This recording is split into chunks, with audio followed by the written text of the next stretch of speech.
Bienvenue sur Causons Cannes. Aujourd'hui, je suis avec Xavier Lejeune. Ça va, Xavier ? Bonjour Julien Falconet. Bonjour Julien, ça va ? Ça va très bien. Alors aujourd'hui, on attaque une série de podcasts sur la thématique de l'enseignement. C'est-à-dire que nous sommes tous les deux moniteurs et on va se poser la question de qu'est-ce qu'on peut faire pour faire de bons enseignements, pour faire des bons cours de Cannes. Alors aujourd'hui en particulier, et d'ailleurs cette série va être dans la lignée, on va se poser la question des spécialités de la Cannes. Parce que déjà, la Cannes, on connaît tous, mais il y a également des sous-disciplines que nous allons aborder aujourd'hui. Alors, qu'est-ce qu'on a comme spécialité en Cannes ? Alors on a déjà, plutôt que d'avoir une seule canne, on a la possibilité d'avoir une canne dans chaque main, donc de manipuler deux cannes, et qu'on appelle double canne ou pratique à deux cannes, enfin ça dépend des zones, mais en général on le trouve sous le nom de double canne. Tout à fait. On a également le bâton, donc qui est également une arme en châtaignier de cette fois-ci 1,40 m de long et qui se manipule à deux mains. Parce qu'à une main, c'est trop fatigant. Oui, c'est un peu lourd, et puis ça permet des choses, bon, on l'évoquera, ça permet de faire des choses différentes de simplement avec une seule main. Et puis on a d'autres spécialités comme la canne chausson, il y a la canne de défense, on pourra peut-être évoquer le bâton de Joinville. Et puis après il y a encore d'autres spécialités encore plus cryptiques, mais celle-là, bon, on y reviendra. Tu veux dire moins pratiquées ? Moins pratiqué, donc évoquons-le, le canneball. Par exemple, la démonstration, enfin on peut voir plein de spécialités. Mais on va dire que les spécialités qui sont reconnues officiellement aujourd'hui, si je ne m'abuse, c'est donc le bâton fédéral, la double canne, la canne chausson, c'est-à-dire la canne où on utilise non seulement une canne mais les pieds, et la canne de défense, c'est-à-dire celle où on a un objectif d'application plus réaliste, ouais, ou d'efficacité. Donc aujourd'hui, je propose qu'on se concentre sur le bâton. Avec plaisir. Alors, la question qu'on pourrait se poser, c'est qu'est-ce qu'on peut faire du bâton ? Qu'est-ce que ça amène ? Dans quel cas on l'emploie ? Est-ce qu'on l'enseigne ? Est-ce qu'on l'enseigne pas ? Qu'est-ce que tu en penses ? Pareil, il faut voir que le bâton, à l'origine, donc il a été utilisé également par Maurice Sarry, codifié par Maurice Sarry. Il l'évoque à la toute fin de son livre comme une sorte de teaser en disant je vais faire un deuxième livre qui concerne le bâton, et puis finalement il n'a jamais eu le temps d'écrire ce deuxième livre. On rappelle que Maurice Sarry est la personne qui recodifie complètement notre discipline de la canne de combat dans les années 70. Et le bâton tel qu'il a été codifié, donc tel qu'il est encore dans le cahier numéro 10, c'est une sorte de manipulation de la canne, mais avec deux mains. C'est-à-dire qu'on retrouve les 6 attaques codifiées, donc latéral extérieur, latéral croisé, brisé, enlevé, croisé haut, croisé bas, mais cette fois-ci à deux mains. C'est-à-dire que c'est toujours la main principale qui est directrice, mais l'autre main va accompagner le bâton, parce que le bâton c'est lourd, et que c'est compliqué à lancer, et que c'est compliqué à arrêter. Et la particularité du bâton fédéral, c'est, sur d'autres pratiques d'armes longues en bois, c'est qu'il se manipule en double pronation, donc les mains... Ouais, double pronation, c'est challenger, hop, validé. C'est donc une préhension de l'arme avec, bon, il y a différents moyens de l'expliquer, mais c'est avec les deux paumes orientées vers le bas, ou les pouces qui se font face, ou comme un guidon de vélo. C'est-à-dire qu'on prend le bâton en posant les mains dessus plutôt que comme une lance, c'est-à-dire une main dessus, une main dessous. Et donc, qu'est-ce qu'on peut faire à partir de ça en tant que moniteur ? Alors, déjà, la première chose à comprendre, dans la logique de l'arme, c'est que, étant donné qu'elle est plus grande, on peut toucher de plus loin. Donc, il va y avoir une adaptation qui va se faire d'un tireur sur la distance à laquelle il va pouvoir toucher sa cible. On n'est plus à une distance de canne, on va être à distance de bâton. Quand on allonge les deux bras avec l'arme qui fait 1,40 m, on touche forcément de beaucoup plus loin. Absolument, mais c'est quand même un petit peu plus lent. C'est-à-dire que face à un caniste qui est capable de rentrer et de sortir, parfois, c'est pas forcément tellement plus efficace. Et alors, est-ce qu'on le fait plutôt des bâtons, des cours que de bâtons? On voit certains clubs qui ont décidé de mettre en place un créneau bâton où ils font que du bâton, où ils touchent quasiment jamais à une canne, ou est-ce que on peut les intermêler avec des cours de canne plus traditionnels? Comment est-ce qu'on peut essayer de répartir tout ça au mieux? Bah, techniquement parlant, il y a effectivement des clubs comme l'ASCA dans lesquels il y a des cours de bâton où ils ne font que du bâton du début à la fin de la séance. La rose couverte aussi, il me semble. La rose couverte, alors, je ne sais pas si la rose couverte l'intègre dans la pratique, je ne sais pas s'il y a des cours uniquement de bâton. Je me demande si c'est pas intégré dans les séances, et dans toutes les séances, il y a du bâton, de la double canne et de la canne. Faudra qu'on D'ailleurs, en parle. si, ouais, ou si vous entendez ce podcast et que vous avez cette information, que vous êtes à la rose couverte, eh bien n'hésitez pas à nous le signaler, soit par un petit message dans les commentaires ou par un mail, de façon à ce que nous puissions avoir l'information. Mais pour revenir au bâton, ce qu'on peut même faire, ce que moi j'ai tendance à faire, en tout cas, on ne pratique pas beaucoup de bâtons, donc aux apaches de Paname, on en fait un peu, et je l'utilise principalement moi en échauffement. C'est-à-dire que, alors c'est pas systématique dans tous les échauffements, on fait des cycles dans la saison, pendant lesquels, à l'échauffement, on va pratiquer le bâton. Donc on commence par ce que permet le bâton, qui est beaucoup de manipulation, étant donné la taille de l'arme et son poids. Ça lui donne une inertie qui permet des manipulations qui sont plus délicates en canne. À la fois plus lentes, mais également on ressent plus l'arme, on peut plus la faire tourner plus facilement. C'est-à-dire que l'intérêt d'avoir une arme lourde, c'est qu'on en sent mieux la logique interne? Alors pas forcément la logique interne, mais en tout cas, on a moins tendance à la laisser échapper. Donc vraiment purement physiquement, l'arme se prête mieux. Bah, on peut imaginer, c'est plus facile de jongler avec une balle de tennis qu'avec une balle de ping-pong. Tout à fait. Un bâton lancé tourne plus lentement. Aussi. Et donc pour l'échauffement, on commence par quelques manipulations, alors des choses très très simples, des rotations, des moulinets, des passages du bâton sous la jambe, des passages du bâton sur les épaules, et puis en fait rapidement on arrive aux offensives, parce que ça permet notamment de s'échauffer tout ce qui va être les épaules, la ceinture abdominale. Petit à petit, en fait, d'un échauffement à l'autre, je vais enseigner à mes élèves le latéral extérieur, le brisé, le croisé haut, le croisé bas, et puis d'un exercice en solo, ils vont petit à petit arriver dans l'opposition. Alors d'abord dans une sorte de coopération où ils vont attaquer, parer, riposter, en déplacement, de façon à échauffer les jambes aussi, sans oublier les fentes. Et enfin, à la fin de l'échauffement, une sorte de petite opposition avec soit en casant du style à l'intérieur, donc des manipulations dans leur jeu, soit une opposition donc, directement avec les masques, et ils essaient de se toucher. Il faut voir aussi qu'un bâton de 400 grammes, ça chauffe plus les muscles qu'une canne de 80. Oui, alors on pourrait utiliser des cannes vertes, mais l'intérêt, c'est la coordination spécifique qu'on va avoir au niveau des mains aussi, puisque manipuler une arme avec deux mains, c'est pas aussi évident qu'avec une seule main, donc il faut coordonner la main droite avec la main gauche, le pied avant avec le pied arrière, et la tout ça. fameuse psychomotricité. Absolument. Et les échauffements, j'ai trouvé que c'était un moment particulièrement intéressant pour mettre ça en place. Et évidemment, à terme, alors étant donné qu'on n'a pas de cours de bâton, à terme, c'est de permettre en fin de séance aux élèves qui le souhaitent, lors des assauts libres, de faire des échanges au bâton, comme on pourrait faire des échanges en canne, en double canne, on y reviendra. Et également, dans les séances assauts, de proposer des assauts également en bâton. Donc ça aurait un intérêt de diversité, c'est-à-dire de pouvoir maintenir en éveil la curiosité des élèves vers d'autres pratiques qui permettent de renouveler un petit peu.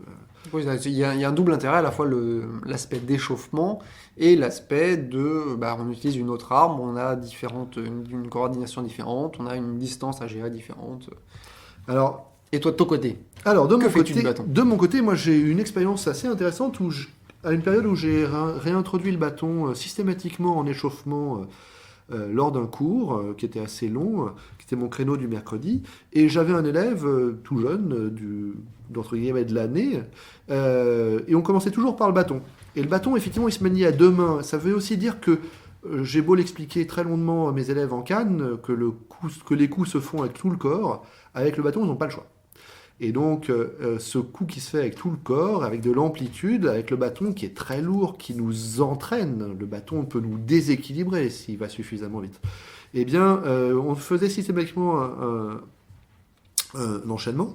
Et j'ai vu un jour cet élève venir à un autre cours, on ne faisait pas de bâton, et avoir un défaut qu'il n'avait pas habituellement. Parce qu'il n'avait pas eu cet échauffement au bâton, qui était un échauffement d'amplitude, et il s'est mis à développer devant systématiquement. Et je me suis aperçu que sans que j'ai jamais introduit cette notion de développer devant et d'amplitude, eh bien le fait de passer par cette contrainte du bâton en première partie de cours, eh bien ça l'avait appris naturellement à avoir cette amplitude. Et quand il ne faisait pas de bâton avant, eh bien il n'avait pas ses repères. Donc du coup, est-ce que ça veut dire que maintenant, à chaque fois qu'il doit s'échauffer pour la canne, il fait du bâton? Non, mais ça m'a permis de lui expliquer assez facilement. On sait au début, un des problèmes qu'on a contre le metteur de canne, c'est qu'on a trop de choses à expliquer. Il y a trop de paramètres techniques, il y a trop de psychomotricité fine avec lequel on a tendance à s'opposer par rapport aux facilités du pratiquant. Donc moi je trouve ça très intéressant d'aller assez vite sur du bâton, parce que ça va naturellement introduire des notions de distance, et ça va naturellement introduire des notions de mouvement global du corps et d'amplitude du déployé. Parce que le bâton qui est tellement grand, quand on essaye d'être aussi grand avec la canne, on n'est jamais développé devant, et on n'a jamais ces problèmes de petits bras et d'amplitude. Donc, je trouve que c'est un excellent complément pédagogique quand on a un objectif de canne. Et puis après, il y a la question du bâton en tant que lui-même. Alors là-dessus, moi, j'ai moins d'expérience. Je ne suis pas un grand bâtoniste. J'aime ça. J'ai toujours, je manque jamais une occasion de pratiquer. Mais ce que j'aime bien avec le bâton, c'est aussi qu'il y a, dans la mesure où il n'y a pas d'opposition, où il n'y a pas de compétition à la touche, en tout cas, eh bien, il y a des oppositions, mais c'est pas à la touche, et il n'y aura pas de compétition à la touche, en tout cas, pour des raisons de sécurité. Eh bien, c'est l'occasion de garder certains coups qui ont été supprimés du vocabulaire de la canne, notamment les coups piqués, et les coups coulissés, qui ont moins de sens aussi en canne, et donc d'aller vers une pratique plus large, et donc à titre récréatif, plus amusante, bien qu'un peu lente. En général, les gens, mais quand on veut reprendre une pratique plus basée sur la respiration, sur la pratique corporelle, le bâton est un excellent complément pour revenir à une richesse de coups, et une richesse d'expression intéressante. Alors moi, pour aller plus loin, il y a quelques années, j'étais également enseignant à la section Cannes du club BF Viroflay, et on avait un créneau de 3 heures. Et sur les créneaux de 3 heures, je faisais 1h30 de canne, et ensuite on passait au bâton, et on faisait soit bâton, soit double canne. On a fait 6 mois bâton et 6 mois double canne.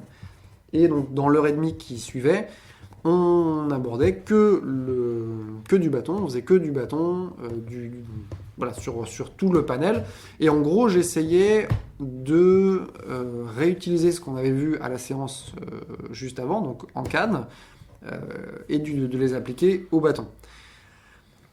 Donc, tous les paramètres, à savoir, voilà, je ne sais pas, la gestion de parade riposte par exemple, la contre-attaque, l'esquive riposte, donc tous les paramètres qu'on connaît en canne, j'ai tenté de les appliquer au bâton parce que de mon côté, j'ai cette approche beaucoup plus, pas efficace, mais presque, dans le sens où l'opposition est ce que je mets en avant, et donc malgré l'absence de compétition, j'ai tendance à dire le bâton, on peut quand même jouer avec un adversaire, on peut toucher pour marquer des points, et c'est celui à la fin qui aura le plus de points qui l'emportera. Et donc le bâton, je l'ai vraiment enseigné comme la canne, avec les nuances donc, que tu viens d'évoquer. Donc à la fois les piquets, on les a abordés, mais c'était relativement léger.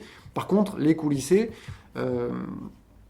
sont, à mon sens, on les a enseignés, et ils sont, à mon sens, intéressants dans l'optique le bâton, finalement, ce n'est pas que de la canne, parce qu'on ne peut pas faire un coulissé en canne, ça n'a pas de sens, puisque le coulissé est utilisé en faisant justement coulisser une main sur le bâton, et en ramenant le talon de l'arme, ou l'extrémité opposée de l'arme, vers l'adversaire. Donc en gros, ça ne fait pas un tour complet avec l'arme, on fait un demi-tour simplement. Et surtout, il y a un processus d'accélération qui est d'autant plus important que l'arme est longue. Donc quand l'arme est courte, il n'y a pas de processus d'accélération significatif. Oui, et puis comme on le manipule à une seule main, on ne peut pas coulisser avec une seule main, donc ou en tout cas c'est relativement difficile, donc c'est pas fait en canne. Par contre en bâton, j'ai observé, quel que soit le club, ces coups, même s'ils ne sont pas codifiés dans le cahier numéro 10, ils sont enseignés spontanément, et j'ai observé qu'ils étaient particulièrement aidés par le fait de la tenue en double pronation. Parce que quand on tient en pronation-supination, une fois qu'on effectue le coup en coulissé, c'est-à-dire une main en dessous, une main dessus, voilà, on se retrouve avec une position qui n'est pas très confortable. Alors que si on est en double pronation, eh bien, une fois qu'on a terminé le coulissé, on se retrouve encore en pronation, en double pronation évidemment, et la position, on a simplement changé de garde, et la position est tout aussi confortable. Moi, il y a quelque chose que j'aime bien avec les coulissés, c'est que dans cette discipline de bâton, qui est une discipline assez lente par rapport à la canne, parce que l'objet est beaucoup plus grand et qu'il faut plus de temps pour manipuler, eh bien, le coulissé représente un demi-dent. C'est-à-dire que quand on fait 2 attaques normales plus un coulissé, on fait 2 temps plus un demi-temps. Et on a un vrai effet de surprise qui permet d'introduire parfois des thématiques de rupture de rythme en canne simple, par exemple. Tout à fait, c'est ce qu'on avait justement abordé à Viroflay, ce qu'on avait fini par mettre en place. Donc je découvrais à l'époque, je n'avais pas vraiment encore beaucoup enseigné le bâton, je m'étais fixé comme défi de l'enseigner et puis de voir ce que je pouvais en retirer. Et au final, c'était ce qu'on a mis en évidence, c'était que ces coulissés, non seulement ils ajoutaient dans la diversité technique du bâton, mais en plus, tactiquement, ils étaient intéressants parce qu'ils permettaient tout d'un coup de surprendre l'adversaire et éventuellement après d'enchaîner, comme on peut fixer en canne, d'enchaîner avec un coup plus lent mais qui pourra quand même toucher vu que l'adversaire sera un peu déstabilisé par cette attaque. Donc le coulissé a, à mon avis, un aspect un aspect plus tactique que ce qu'il n'y paraît. Ok. Bon, je crois qu'on a fait à peu près le tour du bâton. Tu veux encore dire des choses ? Non, on pourrait imaginer d'utiliser le bâton comme retour au calme aussi. C'est-à-dire que sur une séance de canne d'1 heure, 1h30, 2 heures, on pourrait dire à la fin, on prend les bâtons parce que justement la manipulation en est plus lente, parce que ça demande aussi une petite réflexion quand on n'a pas l'habitude d'utiliser les 2 mains. Et puis le fait que l'arme soit lourde et qu'on demande des actions contrôlées, on va étirer les muscles en même temps. Donc c'est relativement intéressant pour un retour au calme. Effectivement, oui. Je n'avais pas pensé, mais l'idée est bonne. Voilà, donc en tout cas, je peux parler pour moi. Je ne me considère pas du tout comme un spécialiste du bâton. J'en connais les rudiments et le maniement. Mais je serais très intéressé par les retours qu'on pourrait avoir en commentaire de gens qui ont plus d'expérience ou d'autres expériences. Moi, je sais souvent qu'en tant que moniteur, je dis, si vous me donnez quelqu'un qui veut faire la compétition, j'ai des choses intéressantes à lui apporter pendant environ 2 ans. Sur du bâton, je sais qu'au bout de 6 mois, je suis un peu plus court et j'ai l'impression d'avoir fait un peu le tour de ce que j'ai à proposer. Alors pour le pratiquant, c'est pas grave parce que lui, il faut encore qu'il intègre ce que j'ai à proposer. Mais je pense on gagnerait à élaborer davantage la pédagogie autour du bâton et à partager ces contenus-là. Donc n'hésitez pas, si vous avez des retours, si vous avez des commentaires, à les poster, à nous envoyer des emails. Et si vous avez des exposés ou des points de vue à faire valoir, n'hésitez pas à nous contacter et à venir enregistrer un podcast avec nous. Sur ce, merci Xavier, à très bientôt pour un nouveau podcast. Et Pour les auditeurs, n'oubliez pas de vous inscrire sur la chaîne pour être prévenu des prochains podcasts où nous aborderons les autres spécialités. À bientôt. À bientôt.